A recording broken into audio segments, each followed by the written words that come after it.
ربی شرح لی صدری ویسر لی امری واحلل عقدۃ من لسانی یفقہوا قولی۔ الحمد للہ رب العالمین، الصلاة والسلام علی اشرف الانبیاء والمرسلین وعلی آلہ واصحابہ اجمعین برحمتک یا ارحم الراحمین۔ السلام علیکم ورحمۃ اللہ وبرکاتہ۔ جب بہار کا موسم آتا ہے تو چاروں طرف پھول کھلتے ہیں، پرندے چہچہاتے ہیں، پودے نشو و نما پاتے ہیں، خوبصورتی بڑھ جاتی ہے۔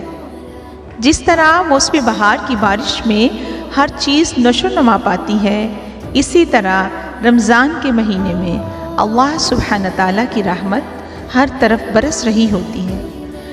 رمضان کے بابرکت مہینے میں روزہ داروں کے لیے نیکیاں کرنے اور ثواب بڑھانے کے بے شمار مواقع پیدا ہو جاتے ہیں۔ رزق اور وقت میں برکت ہو جاتی ہے، ہر طرف نیکیوں اور عبادتوں کے پھول کھل اٹھتے ہیں۔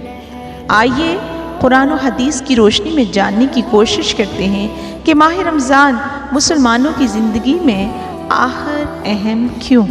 سورۃ بقرہ میں ورس 185، شہر رمضان الذی انزل فیہ القرآن، رمضان وہ مہینہ ہے جس میں قرآن پاک نازل ہوا۔ بخاری کی حدیث ہے، رمضان سخاوت اور بھلائی کرنے کا مہینہ ہے۔ ایک اور حدیث کے مطابق جنت کے دروازے کھول دیے جاتے ہیں اور جہنم کے دروازے بند کر دیے جاتے ہیں اور شیاطین کو باندھ دیا جاتا ہے۔ ایک اور حدیث، اس مہینے میں عمرہ کرنا حج کے برابر ہے۔ اس مہینے میں ہمارے رب کی رحمت پورے جوش میں ہوتی ہے۔ وہ رب جو ہر حال میں رحمان و رحیم ہے، جس کی رحمت ہر وقت ساری دنیا پر چھائی ہوتی ہے، لیکن اس خاص ماہ میں خاص رحمتوں کا نزول ہوتا ہے۔ وہ رمضان کی ہر صبح اور ہر رات فرشتوں کو مقرر کر دیتا ہے جو آوازیں لگاتے ہیں، اے خیر کی تلاش کرنے والے متوجہ ہو اور آگے بڑھ، اے برائی کے طالب رک جا۔ اس کے بعد فرشتہ کہتا ہے، کوئی اس کی مغفرت چاہنے والا کہ اس کی مغفرت کی جائے؟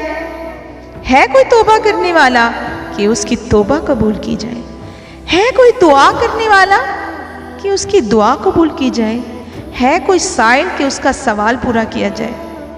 تصور کریں کہ بہت بڑا بادشاہ، بڑا سخی، بڑی عظمت والا، بڑے جلال والا، بڑا مہربان منادی کر رہا ہے، بہت کچھ دینے کو بےتاب ہے، محل و دربار سجا کر بیٹھا ہے، جنت، مغفرت، ہر چیز سستی کر دی ہے، رحمت اور محبت سے منتظر ہے کہ اس کے غلام، اس کے بندے، عباد الرحمن اس کی طرف رخ کریں، ادھر متوجہ ہوں۔ ہیرے جوہرات، تحت و پوش، اطلس اور دیبا کے لباس، سونی چاندی کے مکانات، پھولوں سے لدے باغات، دودھ اور شہد کی نہریں ہیں، حوریں اور غلامان، طرح طرح کے کھانے، ساغر و جام تھامے کتاروں میں استقبال کے لیے کھڑے ہیں۔ ہے کوئی جو پیارے نبی صلی اللہ علیہ وسلم کی اس پکار پر کان دھرے؟ رمضان میں اللہ سبحانہ تعالیٰ متوجہ ہوتا ہے، اپنی رحمت خاص نازل فرماتا ہے، خطاؤں کو معاف فرماتا ہے، دعاؤں کو قبول فرماتا ہے۔ جنت کے تو سارے دروازے کھلے ہیں، ہر دروازے کی طرف مومنین کی دوڑ لگی ہے، اور اپنے بندوں سے بے انتہا محبت کرنے والا اللہ سبحانہ تعالیٰ پیار، محبت و شوق سے بے حد و حساب نعمتیں آگے رکھے اپنے پیارے بندوں کو دیکھ رہا ہے۔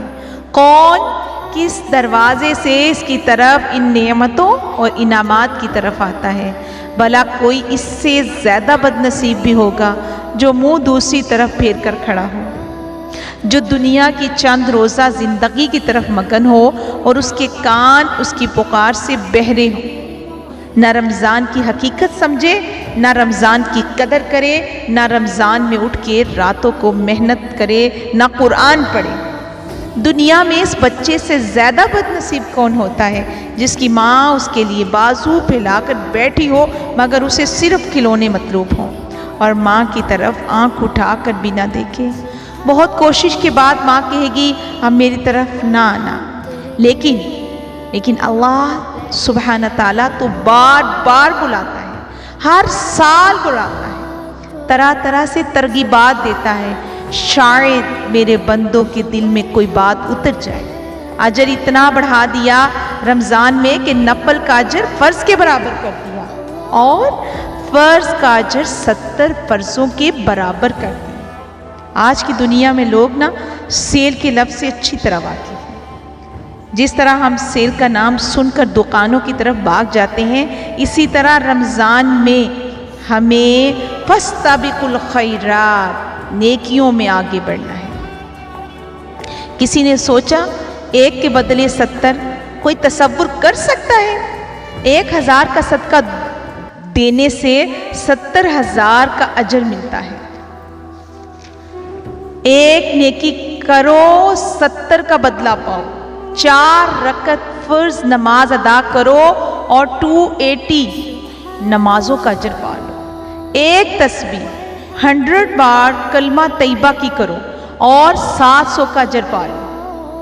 اور خود جو روزہ ہے اس کے اجر کی کوئی حد نہیں ہے، کوئی حد نہیں ہے۔